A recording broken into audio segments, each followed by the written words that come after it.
রাজ্যে এখনো বর্ষা ঢোকেনি, তার আগেই বঙ্গোপসাগরে তৈরি হয়েছে গভীর নিম্নচাপ। আর এই নিম্নচাপের জেরে আগামী 7 দিন দক্ষিণ ও উত্তরবঙ্গে একটানা বৃষ্টির পূর্বাভাস দিয়েছে আলিপুর আবহাওয়া দফতর। বজ্রবিদ্যুৎ সহ হালকা থেকে মাঝারি, কোথাও কোথাও ভারী থেকে অতি ভারী বৃষ্টিও হতে পারে।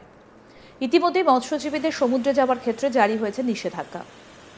জানা গিয়েছে সোমবার 26শে মে এবং মঙ্গলবার 27শে মে দক্ষিণবঙ্গের দক্ষিণ 24 পরগনা, উত্তর 24 পরগনা, পূর্ব মেদিনীপুর, পশ্চিম মেদিনীপুর, হাওড়া, হুগলি সহ একাধিক জেলায় হালকা থেকে মাঝারি বৃষ্টি এবং বজ্রপাতের সম্ভাবনা রয়েছে। বুধবার 28শে মে ভারী বৃষ্টির সম্ভাবনা রয়েছে উত্তর 24 পরগনা, দক্ষিণ 24 পরগনা, পূর্ব মেদিনীপুর এবং পশ্চিম মেদিনীপুরে। বৃহস্পতিবার 29শে মে কলকাতা, হাওড়া, হুগলি, 2 24 পরগনা, 2 মেদিনীপুর এবং ঝাড়গ্রামে মুষলধারে বৃষ্টির সম্ভাবনা রয়েছে। বৃষ্টি হতে পারে 7 থেকে 11 সেন্টিমিটারের মতো। এই বিষয়ে কি তথ্য, কি আপডেট তুলে ধরেছেন আমার কলিগ অহনা, শুনবো। ঝেপে বৃষ্টি শুরু হয়ে গিয়েছে কলকাতা সহ সমস্ত জায়গায়। দক্ষিণবঙ্গ থেকে শুরু করে উত্তরবঙ্গ সর্বত্র এই মুহূর্তে দাঁড়িয়ে বৃষ্টিপাত চলছে। এই বৃষ্টিপাত কি বর্ষার আগের প্রাক বৃষ্টি নাকি এর নেপথ্যে রয়েছে ঘূর্ণাবর্ত? সেই নিয়ে আমাদের আজকের এই ভিডিও, যেখানে আপনাদেরকে একদম জেলা ধরে ধরে দেখাবো যে কোন জায়গায় কি অবস্থা রয়েছে। তার কারণ এই মুহূর্তে যে ওয়েদার আপডেট আমাদের হাতে এসেছে, তাতে করে জানা যাচ্ছে যে এই সপ্তাহটা পুরোটাই কিন্তু বৃষ্টিকে সঙ্গে করে কাটবে। কোথাও বিক্ষিপ্ত বৃষ্টি, কোথাও ভারী থেকে অতি ভারী বৃষ্টির সম্ভাবনা রয়েছে। সেক্ষেত্রে উত্তর থেকে দক্ষিণ দুই বঙ্গের ক্ষেত্রেই এই বৃষ্টিপাত চলবে এবং যেটা জানা যাচ্ছে যে 31 তারিখ পর্যন্ত কিন্তু, অর্থাৎ শনিবার পর্যন্ত এই বৃষ্টিপাতের পরিমাণ কিন্তু ধীরে ধীরে বাড়তে থাকবে। এবং যেটা জানা যাচ্ছে যে শহর কলকাতাও কিন্তু এই বৃষ্টির হাত থেকে বাদ যাচ্ছে না। শহর কলকাতায় 28 তারিখের পর থেকে সেখানে বৃষ্টিপাতের পরিমাণ বাড়তে থাকবে। এই মুহূর্তে দাঁড়িয়ে আপনাদেরকে একটু ম্যাপের মাধ্যমে বোঝাবো। এই হচ্ছে ভারতের ম্যাপ। আগে আপনাদেরকে একটু এই রং সম্পর্কে বলে নিই। সবুজ মানে হচ্ছে কোনো রকম কোনো ওয়ার্নিং নেই। এই যে হলুদ রংটা রয়েছে, এই হলুদ রংটা মানে হচ্ছে ওয়াচ। ওয়াচটা কি জিনিস? ওয়াচটা হচ্ছে নজর রাখা হচ্ছে, তার কারণে যে কোনো সময় এদিক ওদিক একটু পরিস্থিতি হলেই কিন্তু সাংঘাতিক বন্যার পরিস্থিতি হতে পারে। এরপরে আসছে হচ্ছে অ্যালার্ট, যে ক্ষেত্রে দাঁড়িয়ে বন্যার একটা সিচুয়েশন তৈরি হতে পারে, এবং ওয়ার্নিং অর্থাৎ লাল, যেখানে কিন্তু ভারী থেকে অতি ভারী বৃষ্টির সতর্কবার্তা জারি করা হতে পারে। আমি অবশ্যই পশ্চিমবঙ্গের দিকে আপনাদেরকে নিয়ে যাব, আপনাদের নজর রাখবো সেদিকে।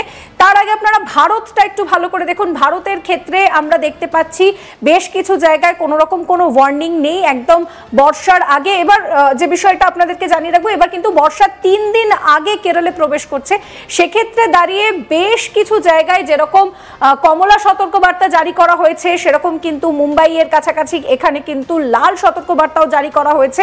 এবার আমি সরাসরি চলে যাব, আপনাদেরকে একটু জুম করে দেখাবো পশ্চিমবঙ্গের ঠিক পরিস্থিতি কি রয়েছে। এখানে আপনাদেরকে জেলা ধরে ধরে আপনাদেরকে দেখাবো আপনার জায়গায় এই মুহূর্তে পরিস্থিতি কি রয়েছে। খুব সাবধানে থাকবেন, তার কারণ গোটা পশ্চিমবঙ্গ জুড়ে আপনারা দেখতে পাচ্ছেন হলুদ সতর্কবার্তা জারি করা হয়েছে। হলুদ সতর্কবার্তা, তার অর্থ হচ্ছে যে কোনো মুহূর্তে ভারী থেকে অতি ভারী বৃষ্টিপাত, এবং তারপর সেই অতি ভারী বৃষ্টিপাতের জেরে কিন্তু বন্যা পরিস্থিতি তৈরি হতে পারে, ভেসে যেতে পারে আপনার জেলা।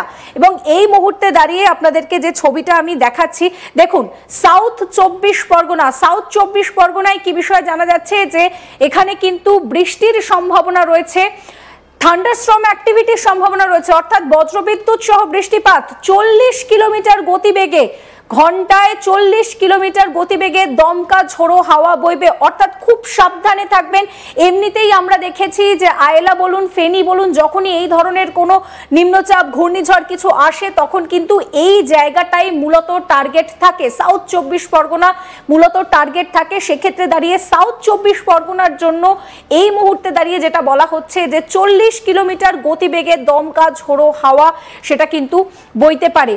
সাউথ 24 পরগনার ওভারঅল সব জায়গাতেই কিন্তু এই দমকা ঝোড়ো হাওয়া বইবে, সেটা দেখা যাচ্ছে। এরপরে আসছি আমরা পূর্ব মেদিনীপুরের ক্ষেত্রেও কিন্তু একইভাবে হলুদ সতর্কবার্তা জারি করা হয়েছে। সেক্ষেত্রে দাঁড়িয়ে 40 কিলোমিটার গতিবেগে দমকা ঝোড়ো হাওয়া বইবে সেই পূর্বাভাস জারি করা হচ্ছে। অর্থাৎ এই মুহূর্তে দাঁড়িয়ে হাওয়া অফিস যে আপডেট দিয়েছে যে এই মুহূর্তে এই গোটা সপ্তাহ জুড়ে বৃষ্টিপাত চলবে, সেই ফোরকাস্টই কিন্তু এই মুহূর্তে আমরা আপনাদেরকে ম্যাপের মাধ্যমে দেখাচ্ছি। জায়গা ধরে ধরে, আপনার জায়গা ধরে ধরে আপনাকে দেখানো হচ্ছে যে ঠিক কোথায় কিরকম বৃষ্টিপাতের পরিমাণ রয়েছে। অবশ্যই সতর্ক থাকবেন, সাবধানে থাকবেন। নর্থ 24 পরগনা, সেক্ষেত্রে নর্থ 24 পরগনাতেও কিন্তু বৃষ্টিপাতের পূর্বাভাস জারি করা হয়েছে। আরও একবার আপনাদের এই রং সম্পর্কে বলে দিই, সবুজ মানে কোনো ওয়ার্নিং নেই, হলুদ মানে ওয়াচ, কমলা মানে অ্যালার্ট এবং লাল মানে সতর্কবার্তা জারি করা হয়েছে। আমরা পুরো পশ্চিমবঙ্গের ম্যাপটা যদি দেখি, পুরো পশ্চিমবঙ্গের ক্ষেত্রেই কিন্তু যেটা দেখা যাচ্ছে যে হলুদ সতর্কবার্তা জারি করা হয়েছে। এই যে দেখতে পাচ্ছেন আপনারা পশ্চিমবঙ্গের ম্যাপ, আপনাদেরকে 3টে জায়গার কথা বলেছি, নর্থ 24 পরগনা বলেছি, পূর্ব মেদিনীপুর বলেছি, সাউথ 24 পরগনা বলেছি, যেখানে কিন্তু সর্বত্র গোটা পশ্চিমবঙ্গ জুড়ে উত্তর থেকে দক্ষিণ সর্বত্র একই পরিস্থিতি দেখা যাচ্ছে। সেখানে কিন্তু ভারী বৃষ্টিপাতের সম্ভাবনা রয়েছে, যার জন্য হলুদ সতর্কবার্তা জারি করা হয়েছে। আমি আবারও ক্লোজে চলে যাব এবং ক্লোজে কিন্তু আপনাদের সবকটা জায়গা ধরে ধরে দেখাবো। এই মুহূর্তে দেখাচ্ছি আপনাদেরকে নদিয়ার ক্ষেত্রেও বজ্রবিদ্যুৎ সহ বৃষ্টিপাত সঙ্গে 40 কিলোমিটার গতিবেগে দমকা ঝোড়ো হাওয়া বইবে সেই পূর্বাভাস জারি করা হচ্ছে। পূর্ব বর্ধমান, এক্ষেত্রে দাঁড়িয়ে পূর্ব বর্ধমানের ক্ষেত্রেও 40 কিলোমিটার গতিবেগে দমকা ঝোড়ো হাওয়া বইতে পারে এবং তার সঙ্গে থান্ডারস্টর্ম অ্যাক্টিভিটি, অর্থাৎ সর্বত্র কিন্তু বজ্রবিদ্যুৎ সহ বৃষ্টিপাত চলবে। আসছি হুগলির দিকে, দেখুন সব জায়গায় কিন্তু এই মুহূর্তে বৃষ্টিপাতের কথা বলছে হাওয়া অফিস। আলিপুর আবহাওয়া দফতর পরিষ্কার জানিয়েছে যে এই মুহূর্তে দাঁড়িয়ে এই সপ্তাহ জুড়ে অর্থাৎ 31 তারিখ পর্যন্ত কিন্তু ঝড় বৃষ্টিকে সঙ্গে করেই আমাদেরকে চলতে হবে এবং এই ঝড় বৃষ্টির জন্য কোথাও গিয়ে কিন্তু কিছুটা হলেও যেটা দেখা যাচ্ছে যে টেম্পারেচার ফল হয়েছে। গত কয়েকদিনে আমরা দেখেছি প্রচন্ড গুমোট গরম, সেই গুমোট গরমের হাত থেকে কিছুটা হলেও স্বস্তি মিলছে। নেপথ্যে রয়েছে ঝড় বৃষ্টি। কেন এই ঝড় বৃষ্টি হচ্ছে? এটা কি বর্ষার আগের ঝড় বৃষ্টি, প্রাক মনসুন যেটা আমরা বলি সেটা, নাকি এর নেপথ্যে ঘূর্ণাবর্ত রয়েছে, সেই বিষয়টাও আপনাদেরকে বলবো। তার আগে আপনাদেরকে দেখাচ্ছি হাওড়ার ক্ষেত্রেও কিন্তু একই সঙ্গে যেটা দেখা যাচ্ছে যে ঝোড়ো হাওয়া বওয়ার কিন্তু একটা সম্ভাবনা রয়েছে। সেক্ষেত্রে স্পিডটা হবে 40 কিলোমিটার প্রতি ঘন্টায়। আপনাদেরকে সেটা দেখালাম যে 40 কিলোমিটার প্রতি ঘন্টায় এখানে কিন্তু যে বৃষ্টিপাতের পূর্বাভাস, সেই পূর্বাভাস জারি করা হয়েছে। পশ্চিম মেদিনীপুরের ক্ষেত্রেও একই সঙ্গে কিন্তু 40 কিলোমিটার গতিবেগে দমকা ঝোড়ো হাওয়া বইবে, সেই বিষয়টা কিন্তু জানা যাচ্ছে।